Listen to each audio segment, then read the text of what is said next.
Antes, Jinshi cargaba a Mao Mao como recién casados y ahora la trae como costal de papas. Amix, muchos dicen que su relación ya se apagó, pero déjame gritarte que no, la cosa está más intensa que nunca, solo que la corte un desliz pasional sería un suicidio político. Jinshi lo sabe y se controla como si su vida dependiera de ello, mientras que Mao Mao disfruta provocarlo porque sabe que él jamás perdería el control. Cruel, sí, pero muy Mao Mao. Pero, ¿qué pasaría si, a pesar de toda esa precaución, un heredero llegara a nacer? Antes de fantasear con bebés adorables de ojos enormes y flequillo perfecto, vamos a separar canon de especulación. Primero, lo que la novela nos deja claro hasta el volumen 16 y después lo que podemos imaginar con cuidado a partir de esas y otras pistas que Natsu Hyuga ha dejado. Amix, prepárate porque los spoilers vienen fuerte.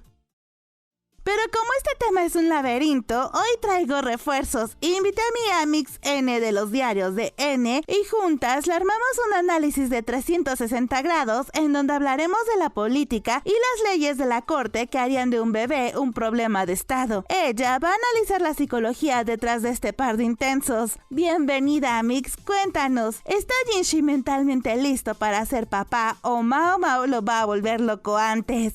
Hola, hola, príncipes y bellezas. Respondiendo a la pregunta, honestamente considero que sí. Haciendo de lado el peso del trono, Jinshi, en su faceta más humana, es un hombre profundamente protector, responsable y un romántico empedernido. Su entrega al trabajo demuestra que cuando se compromete con algo o con alguien, no lo abandona. Como papá sería extremadamente cariñoso, quizás compensando las faltas que él sintió durante su crecimiento. Lo que sería entretenido de ver es que Jinshi es propenso a los celos. Imagínense a Jinshi compitiendo por la atención de Mao Mao con sus propios hijos, o en su defecto, haciendo berrinches con ellos para que Mao Mao les preste atención a todos. Creo que la paternidad lo emocionaría y a la vez lo volvería loco, pero no tanto por los niños, sino por Mao Mao. Jinshi querría un entorno seguro y cálido para sus hijos. Mao Mao, por el contrario, aparte de ser una madre que se comería su propia placenta, usaría a sus hijos para experimentar. Todo esto haría que Jinshi viviera constantemente en un estado de microinfartos. Tendría que tener cuidado de que sus hijos no comieran algo tóxico olvidado en la mesa. Él está listo para el amor y la familia, pero debe entender que su hogar no sería algo convencional. Sería más bien como un laboratorio de experimentos constantes donde el romance se expresaría a través de antídotos y hierbas raras. Lo bueno es que Mao Mao es bastante servicial y atenta, así que los actos de servicio no faltarían. Siento que con el tiempo, Jinshi desarrollaría una tolerancia al caos. Llegaría a un punto en el que él dejaría de asustarse cuando vea a sus hijos jugando con frascos sospechosos y simplemente les preguntaría si es algo venenoso o no. Serían una familia muy unida, extraña y muy guapa.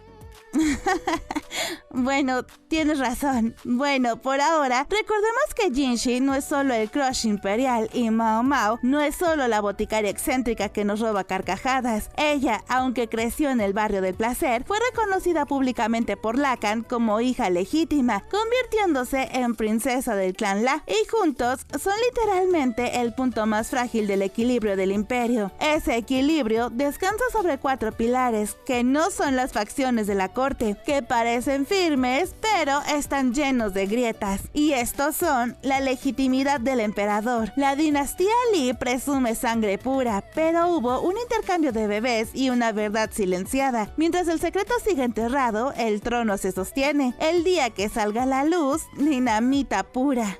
Está la cuestión del heredero oficial. Respaldado por la emperatriz Gyokujou y el clan Zhou, su poder depende más de política que de biología. Y ojo, es un niño, lo que significa que habrá regencias, tutores, facciones, un castillo de naipes esperando el viento. Un heredero menor es fragilidad institucional disfrazada de estabilidad.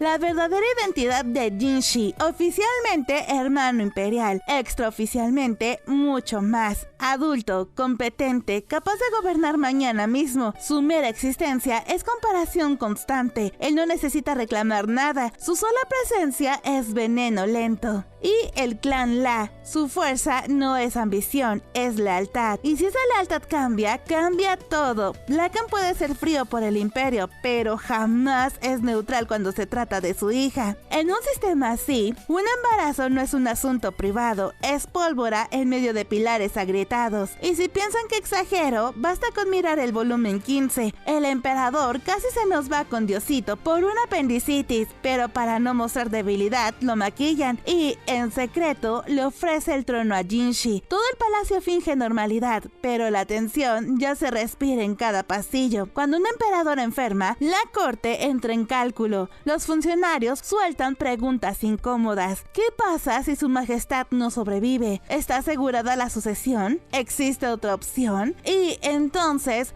Hao pronuncia el nombre prohibido, Suigetsu, y el caos se desata. Hay espadas desenvainadas, amenaza de ejecución, aire cortado por la tensión. No es solo un nombre, es la grita que recuerda que hubo un primer hijo y que la sucesión no es tan limpia como parece. Si un hombre casi provoca sangre, imagínate lo que provocaría un niño. El volumen 15 nos muestra una corte que ya tantea el futuro, nuevas consortes, herederos sembrados como semillas de prevención. En ese contexto, un embarazo no sería bendición, sería movimiento político. Un hijo con sangre directa imperial sería visto como solución frente al heredero con sangre extranjera que incomoda a los ministros conservadores.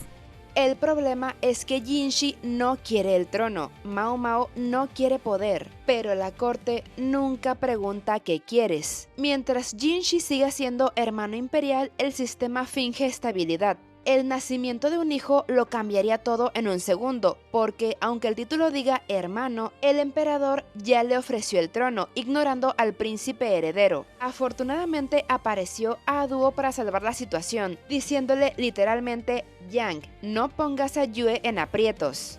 Esa no es frase casual, es una madre intentando evitar que la historia se repita. Ella sabe que el emperador ya contempla alternativas, que el heredero no es garantía y que Jinshi, aunque no quiera, sigue siendo opción. El cálculo se vuelve explícito y aunque Mao Mao no está embarazada, el emperador le pregunta a Jinshi: ¿deseas poner a tu hijo en el trono? No, no puedo hacer eso.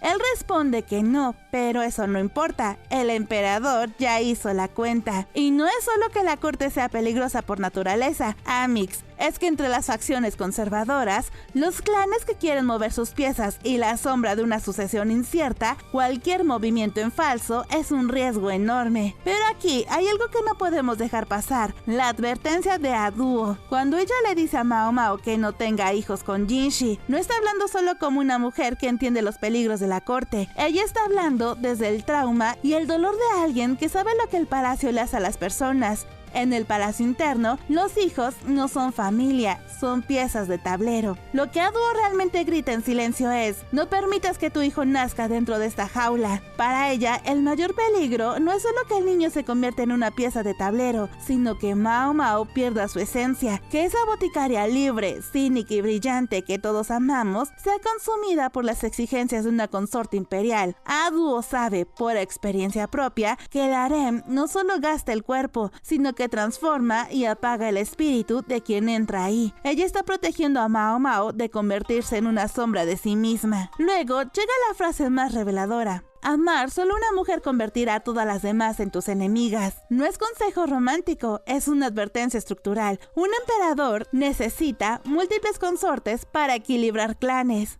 Jinshi no responde como político, responde como hombre. Si eso significa que tendría que ir tan lejos como para atarla solo a mí, liberarla sería la mejor opción. Él sabe lo que significa el harem, cómo desgasta y transforma, y no quiere eso para Mao Mao. No quiere que sea consorte ni pieza de poder, ni que un hijo suyo nazca marcado como herramienta. Jinshi quiere liberarla, pero la corte querría usarla. Ese es el verdadero problema. Mientras Jinshi intenta romper el ciclo, el sistema ya está listo para repetirlo. Aduo lo sabe, el emperador lo sabe, y Mao Mao, en el fondo, empieza a entenderlo. Por si quedaba alguna duda de que la corte ya estaba moviendo piezas, el volumen 16 lo confirma. La facción de la emperatriz viuda, liderada por Hao, intenta atar a Jinshi con un matrimonio político, no por amor, sino para asegurarse de que su sangre y su futuro no queden fuera del tablero, porque si el secreto de su nacimiento saliera a la luz, Jinshi dejaría de ser hermano y se convertiría en un heredero directo, y su hijo sería una amenaza en la línea más legítima del trono. Imaginen a los clanes conservadores susurrando: ¿por qué esperar a un niño heredero cuando ya existe una línea adulta, probada y competente? Ese es el verdadero problema. Incluso si el secreto nunca se revela, un hijo suyo con Mao Mao seguiría siendo una amenaza, no por derecho legal, sino por acumulación de poder. Un hijo de Jinshi no sería simplemente un sobrino imperial, sería la convergencia de tres fuerzas que jamás deberían concentrarse en una sola cuna: sangre directa de la familia imperial, la mente estratégica del hombre más competente del palacio y, lo más peligroso, el fin de la neutralidad del clan La. Eso no es un bebé, es una bomba de legitimidad. Ahora, muchas veces se compara este escenario con el pasado, temiendo que el palacio se convierta en una jaula que consuma a Mao Mao, como sucedió con Aduo. Pero aquí hay algo que no podemos ignorar: Mao Mao es una jugadora, no una víctima. Mientras otras consortes vieron muros, ella ve recursos. Ella no busca escapar del sistema, sino que entiende que, para proteger a quienes ama, tiene que dominar las reglas del juego. Por eso, un hijo suyo no sería una pieza triturada por el imperio, sino el motor de una transformación donde ella y Jinshi finalmente dejarían de ser víctimas de las circunstancias para convertirse en los arquitectos de su propio futuro. Cuando la legitimidad se centra demasiado en una sola figura, el sistema se tensa, no porque alguien quiera rebelarse, sino porque ahora existe una alternativa. Imagina el escenario: el príncipe heredero es pequeño, la emperatriz defiende su posición, las facciones occidentales y conservadoras se miran con desconfianza, y de pronto Mao Mao está embarazada. La pregunta no sería ¿es niño? ¿Es niña? Sería ¿qué representa? Si es varón, comparación inmediata, edad cercana al heredero, sangre imperial, respaldo del clan La. No necesitaría ambición, bastaría con ser competente. Para los conservadores sería la opción más pura. Si es mujer, la amenaza sería silenciosa, no competiría por el trono, pero podría convertirse en arquitecta política, criada por Mao Mao, educada en lógica, medicina y lectura de personas, con acceso a redes militares y administrativas. A veces el arquitecto tiene más poder que el rey. Un hijo de Jinshi no sería celebrado, sería vigilado. Ya quedó claro, un embarazo no sería asunto familiar, sino declaración de guerra. La corte está tan tensa que hasta el aire se siente pesado. Pero aquí nos salimos del guión oficial. Olvida la prudencia, porque vamos a entrar al fangirleo puro con las pistas que Natsu-sama ha soltado. Amix, no te desanimes, porque Jinshi y Mao Mao sí podrían tener una familia juntos, si trabajan juntos para cambiar algunas cosas para que el imperio deje de temerle a su futuro. Primero, el emperador tiene que demostrar estabilidad con salud controlada y autoridad incuestionable. Luego, el príncipe heredero tiene que estar consolidado. No le basta con solo existir, tiene que tener carisma, tutores sólidos y apoyo militar. El secreto de Jinshi deberá ser neutralizado, y aunque él mismo no sabe el secreto de su nacimiento, sí sabe que necesita renunciar formalmente a la familia imperial. Por ello se quemó el abdomen con el emblema de la emperatriz Gyokujou y le solicitó un nombre al emperador, además de que aseguró que nunca amenazaría al príncipe heredero e incluso se ofreció para apoyarlo hasta que fuera capaz de gobernar. Pero todo esto lo hizo de manera casi secreta. Ahora tendría que definir su rol y su renuncia públicamente. Pero, ¿qué pasa cuando dejamos de lado el canon y nos ponemos a soñar con las pistas que Natsu nos ha dejado caer? Para empezar, Mao Mao sí quiere tener hijos, o por lo menos uno, y de preferencia que sea niña. Uno de sus sueños es experimentar con el embarazo y comerse su propia placenta para por lo menos una vez en la vida probar ese tipo de medicina. Además, después de cuidar por mucho tiempo a la sobrina de Gyokujou, admitió que la idea de tener una niña no le parecía tan mala. Jinshi también quiere tener hijos con Mao Mao, pero solo hasta que toda su situación política se solucione, porque quiere que crezcan en un lugar seguro. ¿Cuántos hijos tendrían? Pues mira, Mao Mao, tan práctica y amante de su libertad, seguro pensaría en 1 o 2 máximo. O sea, no la veo sobreviviendo en una casa llena de peques, corriendo mientras ella intenta concentrarse en sus venenos y misterios. Pero ya sabemos que Jinshi y Mao Mao son fuego juntos y que ninguno de sus bebés se iría a saludar a Diosito antes de tiempo, no por voluntad propia al menos. Así que, si Jinshi mete gol en esta discusión, olvídate de la parejita tranquila. Van a terminar con un equipo de fútbol completo y obvio con la excusa de que ninguno de sus hijos se sienta solito como él en el palacio. Sí, claro, Jinshi, te creemos. Pero si tomamos en cuenta que Natsu dijo que antes de hacer la novela quería que Mao Mao fuera una madre de 3 niños que resolvía misterios, yo diría que serían 3, porque entonces Natsu-sama podría desarrollar esa idea inicial y además le conviene a la trama. ¿A quién se parecerían más? Yo amaría demasiado ver a un niño que sea igualito a Mao Mao, pero con los ojos de Jinshi, y una niña que sea igualita a Jinshi con los ojos de Mao Mao. Sería perfecto, pero ¿se imaginan que la hija se parezca un poquito a su abuela? Seguro que Aduo se hace la fuerte y no mencionaría nada del parecido, pero no podría dejar de mirarla. Además, sería un detalle súper bonito que rompe el trauma generacional, ya que Aduo representa el pasado doloroso de la corte, Mao Mao representa la ruptura de ese sistema y la niña sería una nueva generación libre de ese peso. Que la niña se parezca a Duo sería casi como decirle gracias por resistir. Aduo seguramente entraría en pánico recordando su pasado, mientras Gyokujou analizaría si ese bebé le sirve para sus propias alianzas. Sería un caos doméstico que al final sería la mejor escuela política que ese bebé podría tener.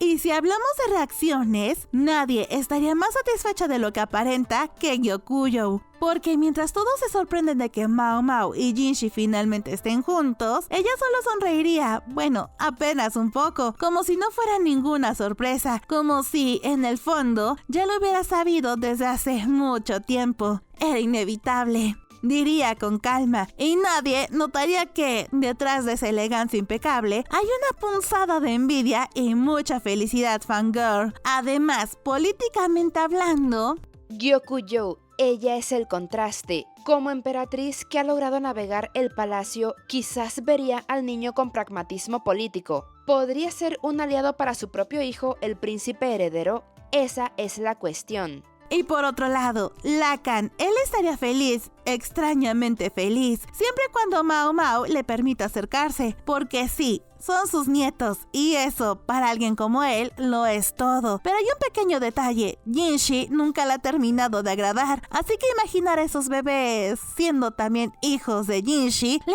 resultaría complicado. Pero si hay una niña con los ojos de Jinshi, pero el rostro de Mao Mao, Lacan no vería a Jinshi en ella, vería otra cosa, un recuerdo que creía perdido, porque para él no solo sería su nieta, sería un reflejo de Fengshan, algo que observaría en silencio, con una intensidad casi inquietante, como si el pasado hubiera encontrado una forma de regresar, aunque eso implique aceptar, aunque sea en silencio, que Jinshi ahora forma parte de su familia. Pero lo más importante no estaría en Lacan, sino en Mao Mao, porque si esa niña se parece a Fengshan, Mao Mao lo notaría, y aún así no se alejaría ni se incomodaría, no la vería como un recuerdo, la vería como su hija, y la elegiría una y otra vez, cada día, en cada cuidado y en cada detalle y preocupación, porque Mao Mao no ama con palabras, ama quedándose, y si decide amarla, incluso viéndola reflejar ese pasado, entonces no es una repetición de la historia, es la primera vez que alguien decidió cambiarla. Y, por otro lado, Loumen estaría más feliz que nadie por Mao Mao, porque él la conoce desde que apenas era una niña, y ahora verla sosteniendo su propio bebé, la ternura y alegría le arrugarían el corazón, aunque no diría nada porque él no es de los que hacen grandes declaraciones. Pero posiblemente le haga una revisión médica rapidita, asegurándose que el bebé esté sano. Pero si es niña, Lacan estará vetado de la casa de Jinshi y Mao Mao y no querrá presentársela nunca. ¿Cómo sería la crianza de los niños? Pues imaginen a una Mao Mao enseñándole al niño a identificar plantas venenosas antes que a leer. Y es que ya lo ha intentado, por lo menos con la princesa Ling Li. Su crianza será brutalmente honesta, enseñándole a ser una jugadora y no una víctima, exactamente como ella ha vivido. Ahora, imaginen a papá Jinshi. Será el padre que intenta darle todo el amor y la libertad que a él le negaron, pero siendo Jinshi, seguramente sería sobreprotector. Imagina a un Jinshi tratando de que el niño no sepa lo que es el dolor, mientras Mao Mao le dice: si no sabe lo que es el veneno, ¿cómo va a sobrevivir en esta vida?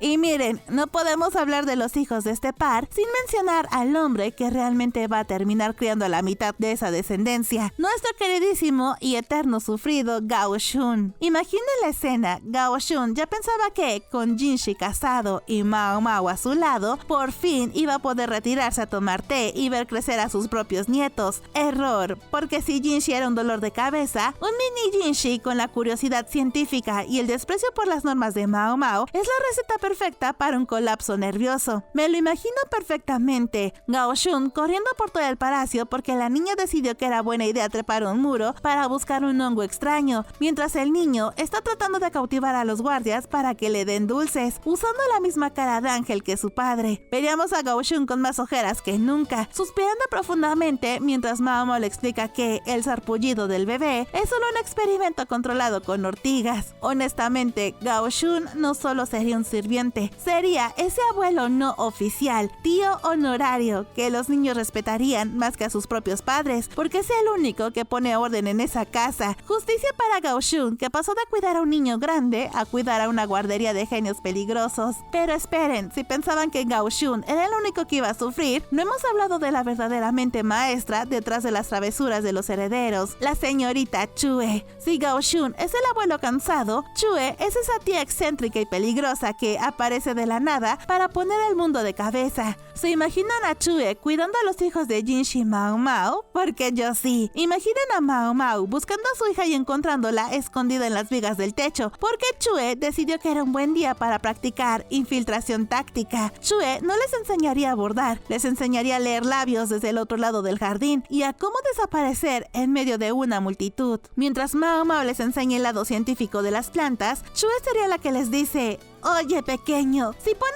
esto en el té de ese ministro molesto, va a tener hipo por 3 días. No me preguntes cómo lo sé. Chue sería la que saca a los niños del palacio escondidas para llevarlos al barrio rojo a visitar a sus tías de la casa verdigris, solo porque necesitan cultura general. Jinshi entraría en pánico total y ella solo diría su frase: ¡ay, mi señor, qué dramático es usted! Lo mejor de Chue es que, debajo de todo ese caos, ella sería la protectora más feroz. Si alguien intenta usar a los niños como peones políticos, Chue no se limitaría a investigar. Ella sería la que hace el trabajo sucio antes de que Mao Mao siquiera termine de preparar el antídoto. Sería la unión perfecta: el cerebro de Mao Mao, el drama de Jinshi y las habilidades de supervivencia extrema de Chue. Esos niños serían invencibles. Pero ahora les pregunto a ustedes, ¿realmente creen que Mao Mao es intocable y que su ingenio la salvará de cualquier tormenta? ¿O es que el sistema simplemente está esperando el momento preciso para pasarle la factura por todos sus movimientos? Los leo en los comentarios porque esto se va a poner muy interesante. Corran al canal de N, se los dejo por aquí, porque allá profundizaremos mucho más en por qué Mao Mao actúa como actúa ante los avances de Jinshi. No olviden suscribirse a mis dramas, darle like y mucho hype para seguir trayéndote más contenido como este. Príncipes y bellezas, ha sido un gusto estar aquí con ustedes y no olviden ir a ver la otra parte de este tema en mi canal Los Diarios de N. Muchas gracias Eoli por la increíble colaboración y a todos por su apoyo. Al contrario, una vez más, gracias por estar aquí. Muchas gracias Mejores Amics por patrocinar este video con su membresía de pago. Y muchas gracias a todos mis Amics por llegar hasta el final. Y también Amics, vayan al canal de nuestros amigos que nos prestan su talento y voz para Jinshi y el emperador en esta ocasión. Por si quieren pasar a ver todo el contenido interesante que suben a sus canales, se los dejo en la descripción. Los queremos a todos. Y los queremos ver en el próximo video. Pero Mao Mao, juro que lo sabrás, porque un día tú también caerás.